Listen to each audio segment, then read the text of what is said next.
a difference by sitting on the sidelines. Don't believe those people who tell you, well, nothing can change, extreme poverty, it's always going to be here, nothing is ever going to be different. It can be different. Just so excited.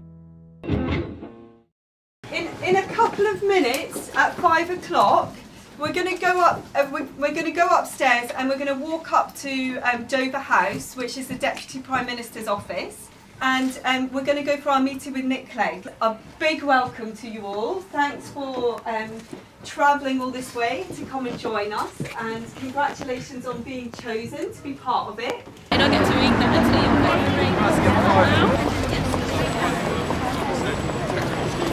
So you met the Prime Minister yesterday, didn't you? Just in awe of who he is. You don't really know what to say. You're just like nodding to whatever he says. So Pregnant. I don't know. Pregnant. Dying. She's got the tragedy on camera. Jenny, yes. I'll be back in a second.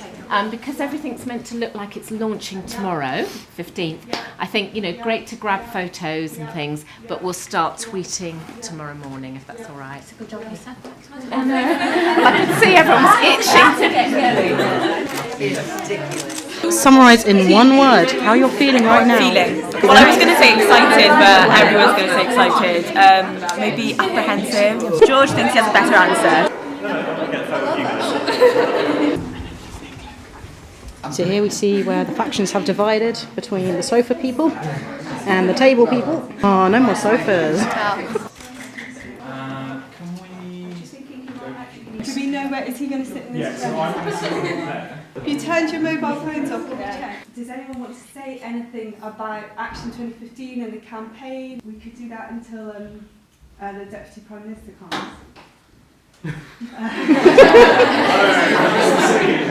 I was pretty chilled out about it this morning, but now I'm just nervous. Are we ready? Yep. Hello. You've been sitting here for ages or not? Jeremy Pax will eat your heart out. So how did you sort of come about grouping together? So they've all been nominated by members of the Action 2015 coalition. I'm Alice, I'm from Surrey, so not too far from here. How can the UK set a good example to the rest of the world on fighting climate change by cutting emissions?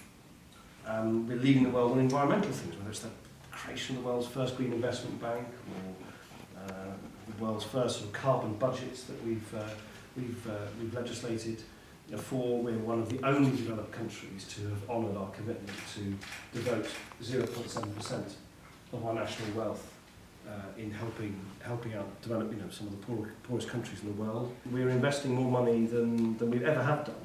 A massive, huge boom in investments in renewable energy.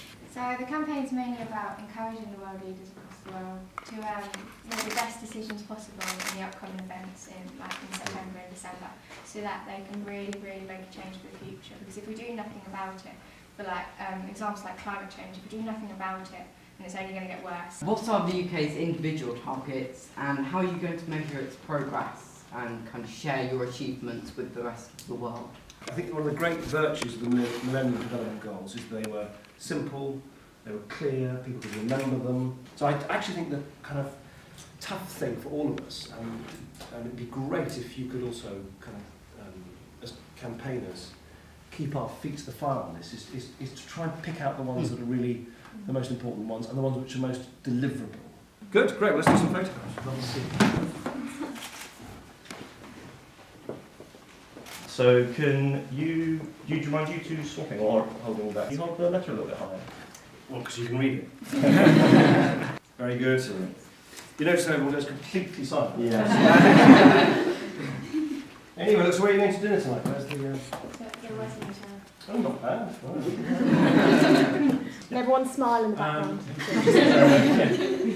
2015 is a really big year for the world and for the future and for future generations, because in September in New York at the United Nations, everyone will decide, all the world leaders will decide what the successor system is to the Millennium Development Goals, which is all about reducing poverty, creating sustainability, and then in Paris at the end of the year there's this really big conference about how we can look after our climate, look after our environment and tackle climate change long into the future. It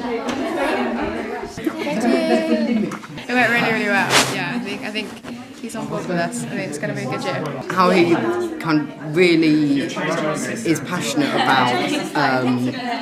You're getting photobombed. It's lovely to see kind of the passion that our leaders have, all of the kind of great ideas that they can add into the mix, and it's really good to see them listening to young people as well, because of course young people are the future, and so it's kind of the future is in our hands.